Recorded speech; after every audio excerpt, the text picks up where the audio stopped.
Hey there guys, Lord Frigid here, and on this video I'm going to be displaying tournament runs with the Knight.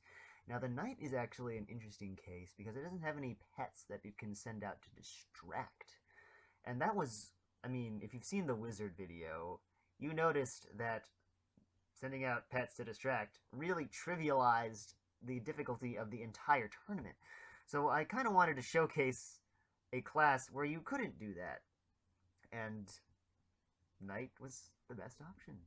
So here we go. Alright, kicking things off with map number 1. As you might have noticed, I run an incredibly defensive Knight.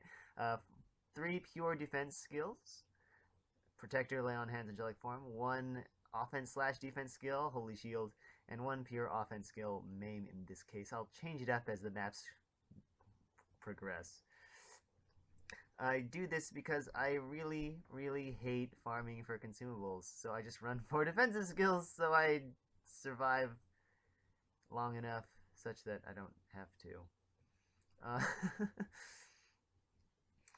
But yeah, I guess it's a bit of a handicap, but oh well, that's how I do things. So, I like to take out the sorcerers first here, just because they're evil and they hit you really hard. And I sometimes run away when he says that you are a mere insect thing, but sometimes I'll just take it. Although I will run away from these sandstorms. So that's the first map. Alright, here we have map number 2, Serious Healing. I'm actually going to be carrying Hurl for my offensive skill this time. Same story as the Wizard run, if you've watched that. I want to take out all of these Shroud Warmongers before I challenge the boss. Hurl is to take out these ghouls, because the ghouls suck and I hate them. Basically, you just don't want them healing the enemies when they explode, because that's just an evil thing to have happen. Yeah, that's really the strategy for this. There's not a whole lot of complication. Yeah, the Shroud of Warmongers are going down. It's all proceeding pretty smoothly. I just need to make sure I don't let those ghouls anywhere near anything, really, and I'll be fine.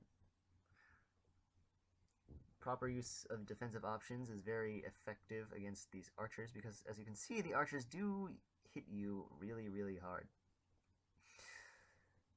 So yeah, this is Turtle Knight at work. Takes a while, but it eventually gets the job done. I need to get this crystal out of the way. I thought I could take down the boss before he used the heal move, but it doesn't look like it's going to happen.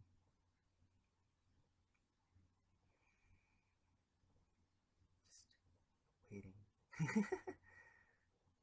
Uh-oh, I missed the hurl there. There we go.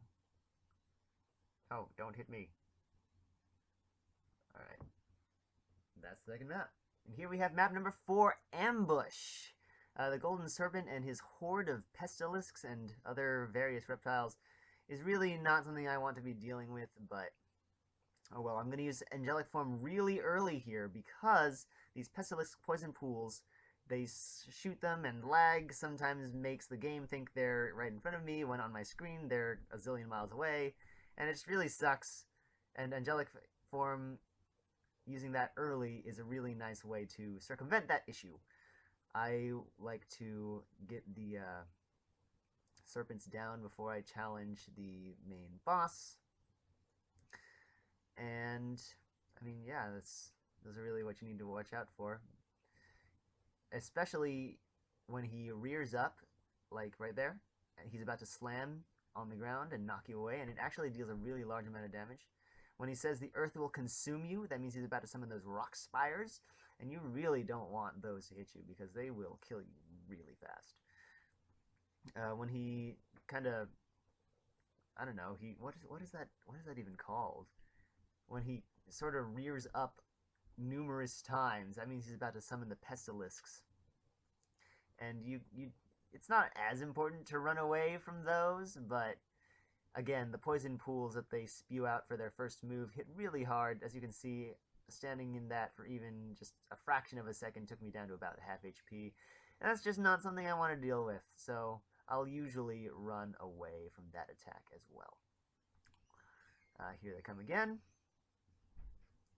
But honestly, once you've gotten through the initial wave of Pestilisks, it's just run in, swing until the Golden Serpent does something that you really want to avoid, run out, and then run back in again. And that's what you do until the map is completed.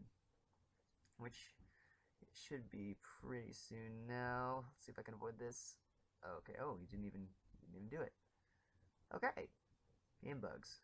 Cool.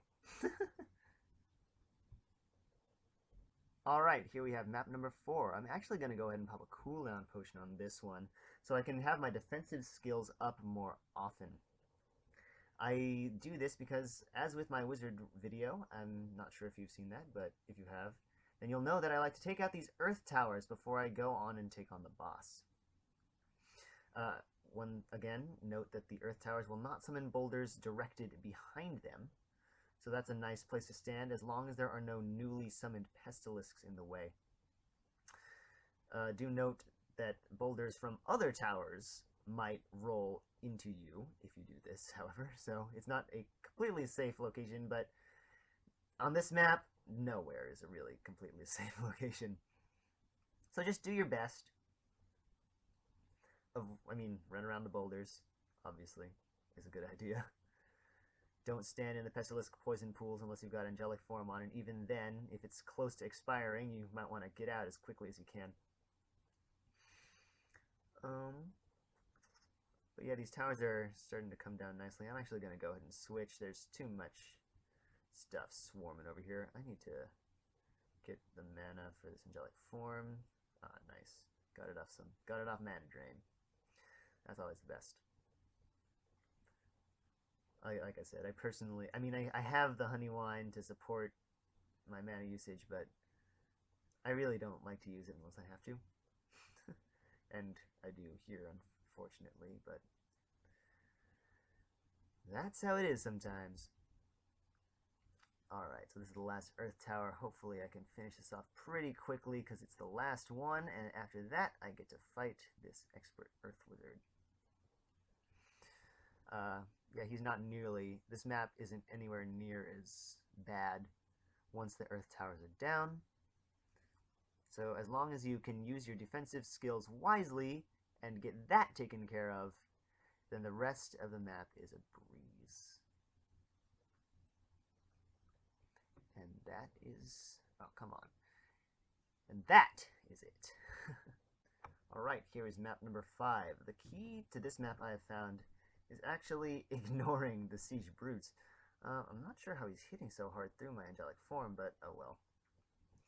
So this is actually a real boss rush map. Just make sure you don't get hit by any of his heavy strikes. I mean, it's really obvious when he's about to do his heavy strike, because he just rears up super high like that. And you know he's about to do something incredibly painful, so you just hightail it out of there and come back in swinging. It's kind of like the Golden Serpent map in that regard, except in this one you want to ignore the Siege Brutes and just focus on the boss. I had a feeling my Angelic form was going to expire there, so I left instead of trying to chance it on taking that attack. Oh dear, let's see if I can save myself here. Sweet. What do I need? What do I need? I need mana. And then Angelic form. And there we go. So as you can probably notice, I'm using another cooldown potion for this map.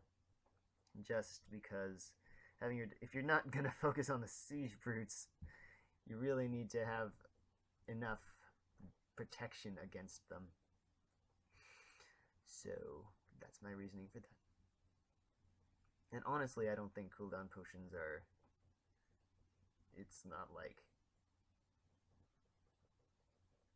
as bad as a damage potion, I would say. Because cooldown potions affect everyone the same way, whereas damage potions affect different players differently. If you have more damage, you'll get a little more use out of it. If you have less damage, it probably won't affect you as much. So, oh god, this crowd control is really annoying. Okay. Let's see here. Oh, come on, wait. That guy's no HP. There we are. So that is that map. Alright, here we have map number 6. This map is actually a little bit problematic because he continually summons these Novice Earth Wizards. But these Novice Earth Wizards, although they summon poison tornadoes, Cleave will actually interrupt them. I mean, you can see this guy is trying so hard, and he just can't do it. He finally did because I got knocked to the ground. But that's basically the story of my life, this map. Just stop the tornadoes from ever being spawned. And that is the end of it. Alright, here we have map number 7, Mousetrap. I do actually have a cooldown and a damage potion running for this one, just because it's so important to get this boss down fast. It's another boss rush map. This Holy Shield, a few casts of that will usually take out the spiders. The strategy here is to just attack while the poison pools are not on you, but when they come up, just run away.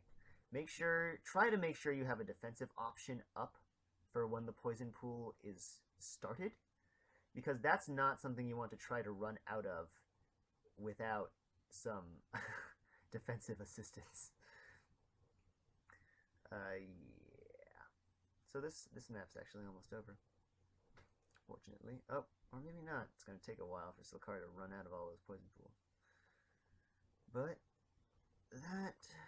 this here should do it. And there we go. Alright, here is map number 8. Again, I'm using a cooldown and damage potion. I like to take down these rock rollers first. Ouch, that hurt. Try not to get hit by the sandstorms, because those are bad. But, gosh, this guy just follows you around. I mean, I guess that's sort of what he's going to do. But it still makes it annoying. I'm going to pop a mana drink. Avoid the sandstorm this time. Go back and finish this rock roller. The real key to beating this boss is to make sure you're just ready to run at all times. The instant you see you better run, little hero, if you don't have Angelic form on, you need to be running.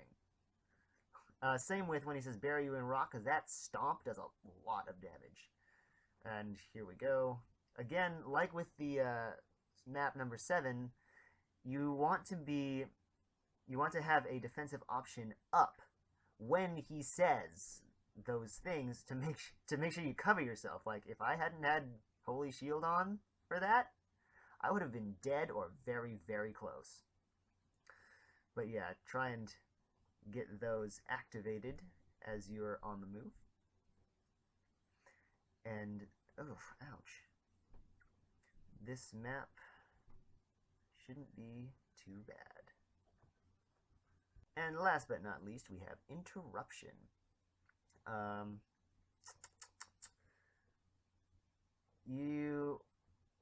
This is kind of a tricky one, actually. But basically, whenever he says something, you either want to activate Angelic form or get out of there, because you will be dead otherwise. I can almost guarantee you. Maybe it's different for better geared knights. Honestly, my knight is missing some stuff in the gear department, but it's only an appearance shield and sword, so I don't know. I guess it really depends. But yeah, that's the basic idea. All of Dorizuma's attacks that he casts when he says something hit really hard, and you just don't want to be around. So that is the 9th tournament map. Alright guys, those were the Sandstone Tournament night runs. I hope you guys enjoyed them, and I will catch you next time. Thanks for watching.